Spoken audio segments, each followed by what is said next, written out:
Hello sir, good evening sir. మీ అందరికీ, ప్రతి ఒక్కరికి రాబోవు ఈ కొత్త సంవత్సరం 2025 నూతన సంవత్సర శుభాకాంక్షలు మరియు రాబోవు భోగి, సంక్రాంతి, కనుమ శుభాకాంక్షలు మీ అందరికీ, ప్రతి ఒక్కరికి. కుల, మత, జాతి, లింగ భేద వర్గ విచక్షణ మనిషి సార్, నేను చెప్పేది ఒకటే. 2025లో ఎవరైనా యూట్యూబ్ ఛానల్ పెట్టదలుచుకుంటే ప్రతి ఒక్కరూ యూట్యూబ్ మీ పేరు ఉంటుంది సార్, దాంట్లో అకౌంట్ ఉంటుంది, యూట్యూబ్ అకౌంటే, దాని ప్రకారం పెట్టుకోవాలి సార్. నాకు ఇంకో ఫోన్ లేదు సార్ చెప్పడానికి. యూట్యూబ్ ఛానల్లోకి వెళ్ళి తెలిసిన వాళ్ళ ద్వారా పెట్టించుకోండి సార్. మీరు సొంతగా చేయకండి. ఒకసారి వాళ్ళు నేర్పడం ఉంటే వాళ్ళు నేర్చుకుంటే పెట్టుకోవచ్చు.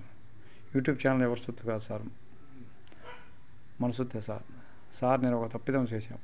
ఫస్ట్లో యూట్యూబ్ ఛానల్ గురించి నాకు తెలియదు సార్. ఎస్కే సిద్ధు 2-3 ఇయర్స్ 3 సంవత్సరాల క్రితం ఆయన ద్వారా నేను యూట్యూబ్లో పెట్టుకుంటే బాగా డబ్బులు వస్తాయి, ఫేస్బుక్లో పెట్టుకుంటే బాగా వస్తాయి అని చెప్పేవాడు. నాకు అంత ఇదిగా తెలుసు సార్. తర్వాత రాను సంవత్సరం అయిపోయింది, 2 ఏళ్ళు అయిపోయింది, ఇక 3వ సంవత్సరం సార్ ఇది. 3-4 ఏళ్ళు అవుతుంది సుమారుగా. అయితే నాకు మా అన్నయ్య గారు, మా ప్రియమైనటువంటి అన్నయ్య గారు, లాయర్ అన్నయ్య గారు బొంకు, అదే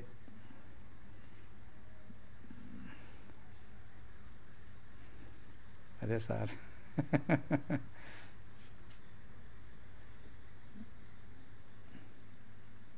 మా లాయర్ గారు bunk sir, Indian oil bunk sir, Indian oil bunk sir మా అన్నయ్య గారిది.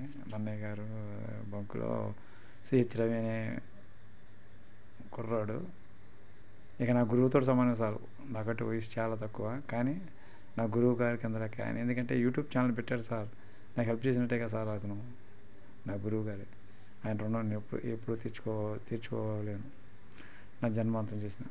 అలానే మా లాయర్ అన్నయ్య గారు కూడా నాకు జీవితాన్ని ఇచ్చారు. ఆయన రుణం కూడా ఎన్ని జన్మలు ఎత్తినా ఆయన రుణం నేను తీర్చుకోలేను సార్. నాకు చాలా ఇష్టం సార్.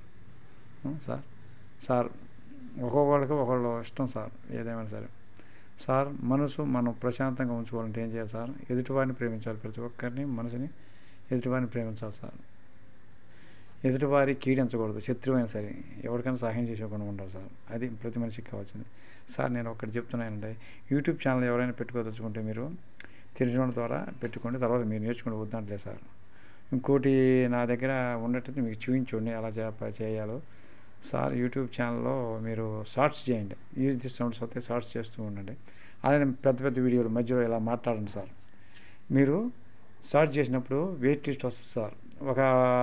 ఈరోజు 10 చేశారు, లేకపోతే 20 చేశారు, లేకపోతే 5 చేశారు. 5లో 2-3 రోజులు అయిన తర్వాత, లేకపోతే ఆ రోజు, లేకపోతే తెల్లారు 10 రోజులకు వెయిట్ లిస్ట్ వస్తూ ఉంటాయి ఎప్పుడప్పుడు. ఆ వెయిట్ లిస్ట్ని ఏం చేయాలి మనం? ఎప్పటికప్పుడు డిలీట్ చేయాలి. డిలీట్ చేయకపోతే ఏమవుతుంది? స్ట్రైక్ రేట్ పడుతుంది. అలానే మన బయట వీడియోలు కూడా తీసుకోవచ్చు సార్. బయట వీడియోలో ఎప్పుడైనా తెలియక మీరు మాట్లాడాలనుకోండి, మీరు మ్యూజిక్ అనేది పెట్టద్దు, ఎంతసేపు అయినా మాట్లాడద్దు, గంట తరబడి, మీ ఇష్టం, మీ ఓపిక. అదొకటి. అప్పుడు మీకు కాపీరైట్స్ పడవు సార్. బయట వీడియోలు, దేవుడి వీడియోలు తీసినప్పుడు పడకపోవచ్చు, అది నాకు కరెక్ట్గా తెలియదు. కానీ బయట వీడియోలు కాపీరైట్స్ అదే సేమ్ తీసుంటే ఇంతకుముందు ఎవరైనా కాపీరైట్స్ పడే అవకాశం ఉంటుంది సార్. మీరు మీ ఫోన్లో తీసుకొని మీ పేరు పెట్టుకున్నారనుకోండి, అది ఇంకోటికి పెట్టుకున్నారనుకో, ఆడు పెట్టిననుకో మీ దాన్ని, అప్పుడు కాపీరైట్స్ పడుతుంది. అది కాకుండా మీరు తీసింది మీరు ఎంపనే పెట్టుకొని తర్వాత ఎవరికైనా పంపించినా ఏమవుదు. అంతేగాని ముందు మీరు ఇది చేసుకోవాలి, మీ దాంట్లో ఎక్కించుకోవాలి. యూట్యూబ్ ఎక్కిందా ఎక్కలేదా, అప్పుడు తర్వాత అయితే ఏమవ్వదు. ముందు మీరు పెట్టుకుంటే కాపీరైట్స్ పడవు ఎక్కువ శాతం. ఒకసారి అనుకోకుండా కూడా పడిపోతూ ఉంటాయి. యూజ్ ది సౌండ్స్లో కూడా పడతాయి. యూజ్ ది సౌండ్స్లో కూడా అక్కడక్కడ అప్పుడప్పుడు పడుతూనే ఉంటాయి సార్. కాపీరైట్స్ పెద్దవైనా చిన్నవైనా ఏమైనా సరే మ్యూజిక్స్ తోటి మీరు చేసినప్పుడు కాపీరైట్స్ పడకపోవచ్చు. పడితే మాత్రం వెంటనే డిలీట్ చేస్తారు. కాపీరైట్స్ పడకూడదు. వెయిట్ లిస్ట్ షార్ట్స్లో వస్తే వాటిని తీసేయాలి. ఏంటి sir shorts use the sounds ఉపయోగించవచ్చు అంటున్నారు, మరి తీసేయమంటున్నారంటే అంతే. ఒకసారి అరౌండింగ్ సిస్టమ్ అది లాక్కుంటుంది అనమాట. మనం డ్యాన్స్ చేసి యూజ్ ది సౌండ్స్లో వేసినా సరే కొన్ని ఏమవుతాయి అంటే సౌండ్స్ అవి వీటిలో కలిసే అవకాశం ఉంటుంది. అందువల్ల వాటిని తీసేస్తాడు. మనం ఎంత బాగా వేసినాం వాటిని మనం ఏం చేయాలి? డిలీట్ చేయాలి. వెయిట్ లిస్ట్ షార్ట్స్ వీడియోస్ చూసినప్పుడు వస్తుంది అనమాట. అది ముందుగా తెలియడానికి స్ట్రైక్ రేట్ పడకుండా ఇవన్నీ చూపిస్తూ ఉంటుంది అనమాట. వెయిట్ స్టూడియోలో మనం మార్చుకోవాలి. ఫస్ట్లో మన ఛానల్ పెట్టినప్పుడు ఏం చేయాలి అంటే వెయిట్ స్టూడియోలో మార్చుకుంటే మీకు సబ్స్క్రైబర్స్ వస్తారు. అలానే వాచ్ టైం తెలుస్తుంది, ఇవన్నీ తెలుస్తాయి అన్నమాట. అది చాలా ఉపయోగం. వాచ్ టైం తెలుస్తుంది, సబ్స్క్రైబర్స్ వస్తుందో, వ్యూస్ తెలుస్తుంది ఎంతమంది చూసింది. వ్యూస్ అంటే ఎంతమంది పబ్లిక్ ఎంతమంది చూశారు. పబ్లిక్లో పెట్టుకోండి, ప్రైవేట్లో పెట్టద్దు. ప్రైవేట్లో పెడితే మీకు ఇక మీ ఎవరు చూసినట్టు కాదు. ప్రైవేట్లో పెడితే మీకు వ్యూస్ పెరగవు. పబ్లిక్లో పెట్టుకొని చేయండి. డైరెక్ట్ పబ్లిక్ వదిలేయడమే. కొంతమంది ప్రైవేట్లో పెట్టుకొని కాసేపు నుంచి పబ్లిక్ వదిలేస్తారు. అట్లా చేయకూడదు. సబ్స్క్రైబర్స్ అయినా సరే, సబ్స్క్రైబర్స్ చాలా మంది అయిన తర్వాత కొంతమంది పబ్లిక్ పెట్టి ప్రైవేట్లో వదిలి, ఎందుకు అంత బాధ? డైరెక్ట్ వదిలేసాయి, అదే వైరల్ అవుతుంది. నా సిద్ధాంతం ఎవరిష్టం వాళ్ళది అనుకోండి సార్. ఎవరిని కించపరచడం ఎవరిష్టం వాళ్ళదండి యూట్యూబ్లో. అయితే మనకి ఇష్టం వచ్చిన తీరులో చక్కగా డ్యాన్స్ చేసుకోవచ్చు, ఇతరులకు ఇబ్బంది కలగకూడదు. ఇంకోటి మాట సార్, కాపీరైట్స్ పడకూడదు, వెయిట్ లిస్టు తీసేయాలన్నాను. కాపీరైట్స్ వస్తే దాన్ని కూడా డిలీట్ చేయాలి, వెయిట్ లిస్ట్ వచ్చిన షార్ట్స్లో దాన్ని డిలీట్ చేయాలి. ఇంకోటి ఏంటంటే ట్రోలింగ్ వీడియోస్, ఏదైనా ఒక దేవుని గురించి కానీ ఒక వ్యక్తిని గురించి కానీ కించపరుచుకుంటూ మాట్లాడటం. మీరు ఇంప్రూవ్ అవ్వచ్చు, మీ ఛానల్ మానిటైజేషన్ అవ్వచ్చు, 1,00,000 మంది సబ్స్క్రైబర్, 4 లక్షలు అవ్వచ్చు సబ్స్క్రైబర్స్. కాదంటారు 2-3 సంవత్సరాలు అయ్యి ఉండొచ్చు, 5 సంవత్సరాలు అవ్వచ్చు, 10. కానీ ఎప్పటికైనా డిలేట్ అవుతుంది మీ ఛానల్. వాడు స్ట్రైక్ రేట్ పడేస్తే మీ ఛానల్ పూర్తిగా పోతుంది. మళ్ళీ తెచ్చుకోవడం చాలా కష్టం అవన్నీ రావాలంటే. అది ఎందుకు ఆ బాధ? ఎందుకు కించపరచాలి ఎవరినైనా? అందరినీ మంచిగా చూసుకోవాలి. మనుషులంతా ఒకటే. కులమ్మ తజ్జాతి లింగ భేద వర్గ విషయం మనిషి ఒకరికొకరు సహాయం చేసుకోవాలి. అలా చేసుకుంటే మన మనసు ప్రశాంతంగా ఉంటుంది, చక్కగా ఉంటుంది. ఏమవుతుంది? నువ్వు మంచి చెప్పినా కీడ్ చేయొద్దు ఎవరైనా సరే. అదే ఒకసారి ఈరోజు మన ఇంట్లో ఒక చిన్న గాయం, ఒక ఏదో చేస్తుంటే దెబ్బ తగిలింది అనుకోండి, ఏం చేయాలి? ముందు శుభ్రంగా కడిగేయాలి ఆ గాయాన్ని. చిన్న గాయం అయితే వెంటనే దాన్ని మన ఇంట్లో యాంటీసెప్టిక్ వేసా డెటాల్ కానీ పసుపు కానీ దాని మీద రాయాలి, లేకపోతే ద్రావకం వేయాలి. నంబర్ 1 అనమాట, దానికి తిరిగిలేదు. అలా వదిలేయకూడదు. ఒకసారి సెప్టిక్ అయ్యే అవకాశం కూడా ఉంటుంది సార్. ఏం చేయాలి? శుభ్రంగా కడిగేసి ఆడ పసుపు కానీ డెటాల్ కానీ కంపల్సరీ కానీ, ఇది యాంటీసెప్టిక్. పసుపు యాంటీసెప్టికే, డెటాల్ యాంటీసెప్టికే. డెటాల్ అంటే ముందు డెటాల్ వేయండి, తర్వాత పసుపు వేయండి. నంబర్ 1 అనమాట, తిరిగేయలేదు, కట్టేయండి. ఇంకా కొంచెం పెద్దగా అయితే సెప్టిక్ ఇంజెక్షన్ చేయించుకోండి, అంతే, మీకు తిరగలేదు. మా రెడ్డిగూడెంలో కుక్కల బెడద బాగుంది సార్. ఎటెళ్ళిన కుక్కలు బాగా అరుస్తున్నాయి ఈ మధ్యకాలంలో. ఒక 5-6 ఏళ్ళు అవుతుందంట, 6 ఏళ్ళు 7 ఏళ్ళు సుమారు, 5-6 ఏళ్ళు సుమారు క్రితం. అప్పుడు కుక్కని తీసుకెళ్ళారు సార్. మళ్ళీ ఎక్కడి నుంచి వచ్చిన ఈ కుక్కలు వందల వేలు, ఈ మండలంలో వేలు ఉండొచ్చు అనిపిస్తుంది నాకు. రెడ్డిగూడెం మండలం, ఎన్టీఆర్ జిల్లాలో. ఈ కుక్కల్ని మన రెడ్డిగూడెం ఎంఆర్ఓ గారు స్పందించి కుక్కలను పట్టే విధానం చేయండి సార్. కుక్కలకి వస్తే ఏమొస్తుందో తెలుసు కదా సార్, ర్యాబీస్ వ్యాధికి ఇంజక్షన్ చేయించుకోకపోతే చనిపోతారు సార్. ఎందుకు సార్ ఆ బాధ? పిల్లల్ని ఎప్పుడు పడుతున్నాయి, పెద్దవాళ్ళని ఎప్పుడు పడుతున్నాయి, ఊర కుక్కలు అయిపోయినాయి సార్.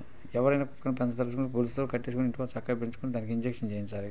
ప్రతి ఒక్కరికి తెలుసు సార్. దయచేసి మన రెడ్డిగూడెం ఎంఆర్ఓ గారు దయచేసి నా యూట్యూబ్ ఛానల్లో సబ్స్క్రైబ్ చేయండి, లైక్ చేయండి, షేర్ చేయండి, కామెంట్ పెట్టండి సార్.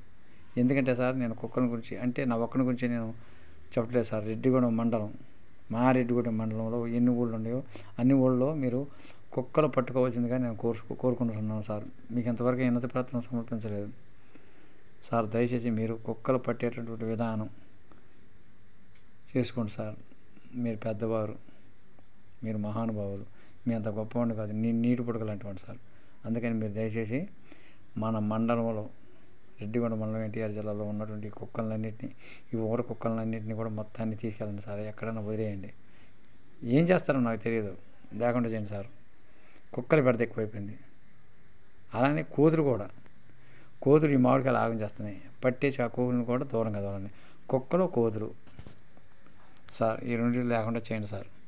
కోతులు బెడద కూడా ఎక్కువైంది సార్. ఆ మధ్యకాలంలో 3-4 సంవత్సరాల క్రితం అప్పుడు తీసుకెళ్ళారు, మళ్ళీ కోతి కూడా కనిపించాల, మళ్ళీ తయారైంది సార్. ఎక్కడి నుంచి వచ్చినాయి ఆడొదిలేశారు మరి కోతులను కూడా దయచేసి పట్టించవలసిందిగా, కుక్కలను పట్టించవలసిందిగా కోరుకుంటున్నాను సార్. నేను ఇదే చెప్పేది రెడ్డిగూడెం ఎంఆర్ఓ గారికి, అందరినీ, ప్రజలందరినీ ఉద్దేశించి. కుల మత జాతి లింగ భేద ప్రతి ఒక్కరికి, చిన్న రైతులు ఎంతో పంట దెబ్బతిని మామిడికాయలు పండించుకొని, ఆరుగాలం పండించుకొని అన్నీ దులిపేస్తున్నాయి సార్ చిన్న పిందెలని. ఈ కోతులు, కుక్కలు ఊళ్ళో తిరగని ఇట్లా వెళ్దామన్నా భయమే. మీద వచ్చి పడుతున్నాయి సార్, కరిచేస్తున్నాయి, అమానుషంగా కరిచేస్తున్నాయి సార్. ఎవరు మా అబ్బాయిని కూడా కరిచారు సార్. అర్థం చేసుకోండి సార్. నన్ను కూడా కరిచింది కుక్క. ఇంజక్షన్ చేయించుకున్నా, ఏం చేశాను సార్, సుమారు 5-6 నెలలు అవుతుంది సార్. మా బొబ్బాయిని మీ మధ్య కలిసింది. ఎందుకు సార్ ఆ బాధ? కుక్కల్ని అలానే కోతుల్ని మీరు స్పందించి వెంటనే పై అధికారుల గారికి తెలియపరిచి కుక్కల్ని కోతుల్ని తీసుకెళ్ళండి సార్. కుక్కల వల్ల మనిషికి నష్టం, కోతుల వల్ల పంటకి నష్టం. అది సార్, దయచేసి మా రెడ్డిగూడెంలో ఉన్నటువంటి ఈ ప్రజానీకానికి, రెడ్డిగూడెం మండలం రెడ్డిగూడెంలో ఉన్న గ్రామ ప్రజలందరికీ కూడా మీరు న్యాయం చేస్తారని సార్. రైతు ఉంటేనే కదా సార్ వ్యాపారమైన ఏదైనా జరిగేది. రైతు లేనిదే రాజ్యం లేదు సార్. మనం అన్నం తినాలంటే 5 ఏళ్ళు నోట్లోకి పోతానంటే ఎవరు సార్? రైతు. రైతు లేనిదే రాజ్యం లేదు. మీ అందరికీ తెలుసు సార్, ప్రతి ఒక్కరికి. మనం రైతుని ఎప్పుడు మర్చిపోకూడదు. పంటను పండించేవాడిని, పంట పండించేవాడే లేకపోతే ఇంకా ఎవరండి? అందుకని రైతు పంటను పండించేవాడిని ఎప్పుడైనా మనం ప్రేమించాలి. వాళ్ళు ఎటువంటి వారైనా, శత్రువైనా సరే. అది రైతు లేనిదే రాజ్యం లేదు. అందుకని దయచేసి మీరు కోతులను పట్టించగలరు, అలానే కుక్కల్ని తీసుకెళ్ళగలరు. ఈ 2 చేయండి సార్ ఎంఆర్ఓ గారు. ఒక మంచి పని చేయండి సార్. నా వల్ల నేను ఇదే యూట్యూబ్లో మీకు తెలియపరుస్తున్నాను సార్. దయచేసి దీనికి మన రెడ్డిగూడెంలో ప్రజలందరూ కూడా స్పందించి కామెంట్లు పెట్టి బాగా స్పందించి కుక్కల్ని కోతుల్ని ఎంఆర్ఓ గారు తీసుకెళ్లాలని కామెంట్లు పెట్టండి సార్. కామెంట్లు పెడితే ఇది వైరల్ అవుతుంది సార్. రెడ్డిగూడెం ఎన్టీఆర్ జిల్లా కోతులు కుక్కలు దాని గురించే ప్రసంగిస్తున్నా సార్. ఎటన్నా వెళ్ళాలన్నా భయం వేస్తుంది. కోతి మీద పడిద్దో, కరిచేస్తుందో. కోతికి ర్యాబీస్ వ్యాధి అవుతుంది, కుక్కకి ర్యాబీసే. ఏంటి సార్ ఈ బాధ మనకి? మనం ఎంతోమంది ఎన్నో ఖర్చు చేస్తుంది మన ప్రభుత్వం. పై అధికారులకి ఎంఆర్ఓ గారు అలానే విఆర్ఓ గారు వీళ్ళందరూ స్పందించి అక్కడున్న అధికారులు పై వాళ్ళకి తెలియపరచగలని నేను కోరుతున్నాను సార్. ఐఎమ్ కొండపల్లి సత్యనారాయణ అన్నది యూట్యూబ్ ఛానల్ సార్. ప్రతి ఒక్కరికి న్యాయం చేస్తేనే సార్. అందరూ ఉంటే నేను ఉంటాను సార్. అందరు లేనిదే నేను సార్. ఉద్యోగస్తుడైనా, సినిమా యాక్టర్ అయినా, డాక్టర్ అయినా, యాక్టర్ అయినా, ఎవరైనా సరే, నేనే సరే, ప్రజలు ఉంటేనే సార్. ప్రజల మీద ఒకరికొకరు సాయం చేసుకుంటూ పోతున్నాం. పబ్లిక్ యూస్ వస్తేనేగా నాకు డబ్బులు కూడా వచ్చేది. పబ్లిక్ యూస్ లేకుండా నాకు డబ్బులు ఎలా వస్తాయి సార్? అందరినీ అట్లా కాదు, నీ ఇంట్లో వాళ్ళని ఎట్లా ప్రేమిస్తున్నావు బయట వాళ్ళని కూడా అట్లా ప్రేమించు. ఇంట్లో వాళ్ళు కూడా బయట వాళ్ళు కాదు. నీ చేతనైతే సాయం చేయి. అలాంటప్పుడు నీ మనసు ప్రశాంతంగా ఉంటుంది. అంతేగాని ఇంట్లో వాళ్ళు కానీ బయట వాళ్ళు కానీ అందరూ ఒకటే. మనం హాయిగా బతుకుదాం, ఒకరికొకరు సాయం చేసుకుందాం. ఎంఆర్ఓ గారు గుర్తుంచుకోండి సార్. మీరు కుక్కలు మనిషికి చేటు, కోతులు పంటకి చేటు. ఈ 2 గుర్తుంచుకొని మీరు దయచేసి కోతుల్ని కుక్కల్ని తీసుకెళ్ళగలరని, ఏమైనా చేయగలరని నేను కోరుతున్నాను సార్. రెడ్డిగూడెంలో ఉన్న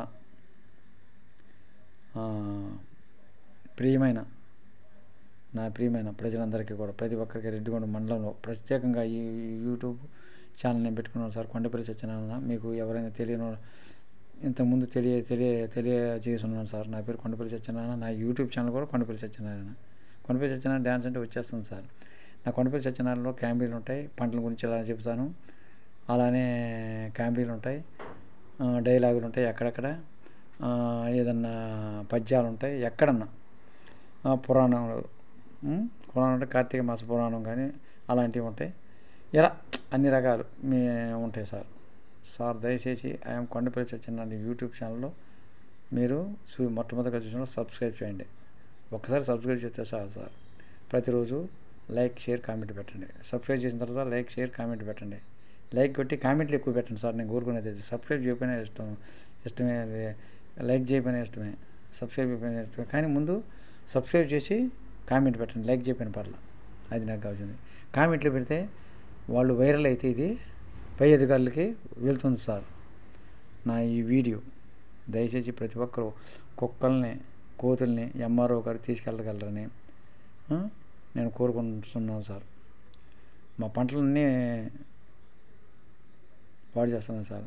ఇక్కడే కదా సార్, అన్ని మండలాల్లో కూడా, మన మండలం అనే కాదు, మిగతా అన్ని మండలాల్లో కూడా కుక్కలు, కోతులు ఉంటే మిగతా అక్కడ ఎంఆర్ఓ గారు, పై అధికారులకు మీరందరూ స్పందించుకొని ఎక్కడెక్కడ ఉన్నాయో ఈ కుక్కల్ని, కోతుల్ని లేకుండా చేయండి సార్. చాలు, హ్యాపీ లైఫ్, తిరిగేలేదు. అన్ని మండలాల్లో కుక్కల్ని, కోతుల్ని తీసేయండి సార్. మా మండలం అనే స్వార్థం ఉంటుంది. నా మండలం ఒక మండలం కాదు, అన్ని మండలాల్లో ఏ జిల్లాలో ఎక్కడున్నా సరే ఇది ముఖ్యమంత్రి గారికి పై అధికారులకు తెలియజేయండి సార్, నేను కోరుకునేది అదే సార్. జిల్లాలో కానీ మండలాల్లో కానీ మన ఏపీలో ఎక్కడున్నా సరే కోతులు కుక్కలు లేకుండా చేయండి సార్. పెంచుకుంటే పెంచుకోమనండి, కుక్కను వద్దంట్లా.